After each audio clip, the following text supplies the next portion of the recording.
তো এখানে আমি ছোট মাছ রান্না করব আলু দিয়ে। এখানে আমি আলু, মরিচ আর পেঁয়াজ দিয়ে দিয়েছি। আসসালামু আলাইকুম, কেমন আছেন আপনারা? আশা করি ভালো আছেন। আমরা আলহামদুলিল্লাহ ভালো আছি। তারপরে এখানে দিয়ে দিলাম পরিমাণ মতো হলুদের গুঁড়া, অল্প একটু ধনিয়া গুঁড়া, মরিচের গুঁড়া,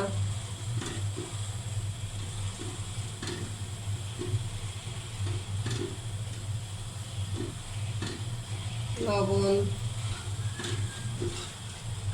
আদা রসুন আর জিরা বাটা দেওয়া হয়ে গেছে, ওটা আমার মনে নাই দেখাইতে। এবার দিয়ে দিলাম সরিষার তেল। এবার আমি হাত দিয়ে ভালো করে মাখিয়ে নেব। তো এখানে আমি হাত দিয়ে ভালো করে মাখিয়ে নিয়েছি। এখন আমি অল্প পরিমাণে পানি দিয়ে দেব।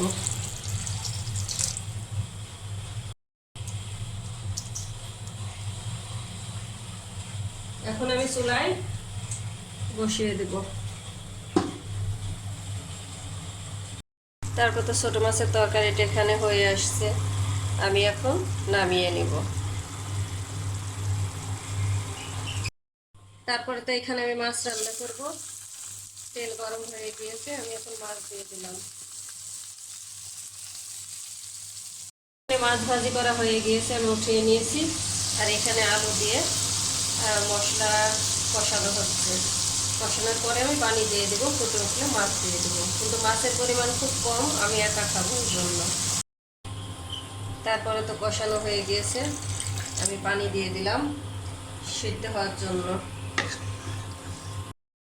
তারপর তো মাছের তরকারিটা হয়ে গিয়েছে, আমি নামিয়ে নিয়েছি। এখন আমি তেল দিয়ে দিয়েছি, এখানে ডিম ঘোনা করব। তো তেল গরম হয়ে গিয়েছে, আমি এখনো হলুদ মাখানো ডিম দিয়ে দিলাম। তারপরে তো এখানে ডিম ভাজি করা হয়ে গিয়েছে, আমি এখন উঠিয়ে নিলাম। এখন আমি এই তেলের মধ্যে দিয়ে দেবো পেঁয়াজ কুচি।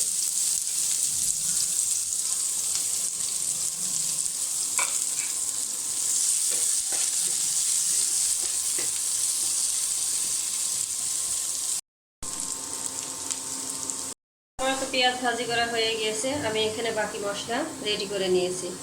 ধনিয়া গুঁড়া, হলুদের গুঁড়া, মরিচের গুঁড়া, আদা বাটা, রসুন বাটা, জিরা বাটা, লবণ,